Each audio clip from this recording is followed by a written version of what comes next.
தீபாவளினா பளிச்சுன்னு ஞாபகத்துக்கு வர்றது பட்டு, பட்டாசு, பலகாரம்னா ஞாபகத்துக்கு வர்றது மந்த்ரா கடலை எண்ணெய். அபார ருசி, ஆரோக்கியமான உடல் நலம். தீபாவளி அன்னைக்கு மட்டும் இல்ல, என்னைக்குமே கிச்சன்ல இருக்க வேண்டியது மந்த்ரா கடலை எண்ணெய் தான்.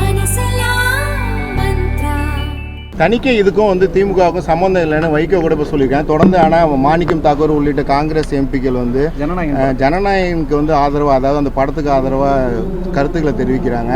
ஜனநாயகத்தை வந்து மிரட்டல் விடுறதா இருக்குது அப்படின்னு, அதை எப்படி பார்க்குறீங்க sir? Central government censor board வச்சுருக்காங்க.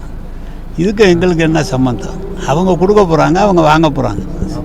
எல்லா படி ஜெயலலிதா காலத்தில் கூட நடந்தது, அவர் போய் கேட்டுக்கிட்டார். இதெல்லாம் எங்களுக்கு அதுக்கு என்ன சார் சம்பந்தம்? இல்லை, காங்கிரஸ் எம்பிக்கள் வந்து இதுக்கு குரல் கொடுக்குறாங்களே, எப்படி அமைச்சர் பார்க்குறீங்க? தெரியல, எனக்கு ஒன்றும் புரியல தொடர்ந்து. ஏன்னா அவங்க கூட்டணி ஆட்சி அதிகாரம்னு அதை பற்றிலாம் எனக்கு தெரியல. அவங்க என்ன எதனால் குரல் கொடுக்குறாங்க, விஜய்க்கு அவருக்கு எப்படி இருக்கு என்னலாம் தெரியாது. எனக்கு தெரியாத விஷயத்தை நான் போய் சொல்லிட்டேன். நல்லா இருக்கு. அமித்ஷாவோட இப்போ இபிஎஸ் வந்து சந்திச்சிருக்கிறாரு. தொடர்ச்சியாக அவங்களோட கூட்டணியை வலுப்படுத்துறான வேலைகளை பார்க்குறாங்க.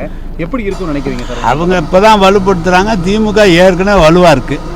வேற என்ன சொல்லுங்க? திமுக தேர்தல் அறிக்கை திட்டங்கள்லாம் இப்போ தயாரிக்கிற திட்டங்கள் எப்படி இருக்கு? மக்கள் அவங்க சுற்றுப்பயணம் செய்வாங்க. அதுக்குன்னு கனிமொழி எம்பி அவங்க தலைமையில் போட்டிருக்கிறாங்க. ஒவ்வொரு ஏரியாவிலும் சுற்றுப்பயணம் செஞ்சு கேட்டுக்கிட்டு இருக்காங்க. போன தடவை நாங்கள் சொன்னோம், இந்த தடவையும் அதே மாதிரி இந்த திருச்சிக்கு என்ன வேணுங்கிறத சொல்லுவோம்.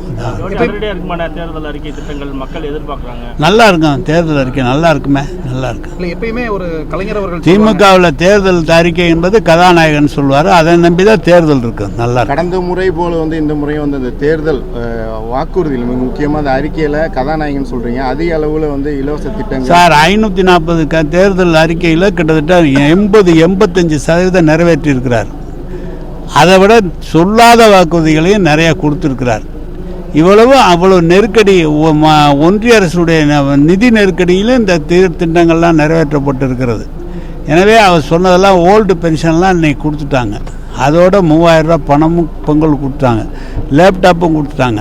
உங்களுடைய கனவு என்ன நீங்கள் சொல்லி எழுதி கொடுங்க, நாங்கள் வருங்காலத்தில் அதை நாங்கள் நிறைவேற்றுவோம்னு சொல்லி நாளை காலையில் முதலமைச்சர் அதை உருவாக்குறார். எனவே சொல்கிறவங்க குறை சொல்கிறவங்க சொல்லிட்டு தான் இருப்பாங்க, அதில் ஒன்றும் இல்லை. ஆனால் தலைவர் அவர்கள் சொன்னது போல் படிப்பை நீங்கள் பாருங்கள், நாங்கள் உங்களுக்கு காத்திருக்கிறோம், நானும் வெற்றி பெற்று வருவேன், நீங்களும் வெற்றி பெற்று வாருங்கள் என்று சொன்னது அதுதான் நடக்கும்.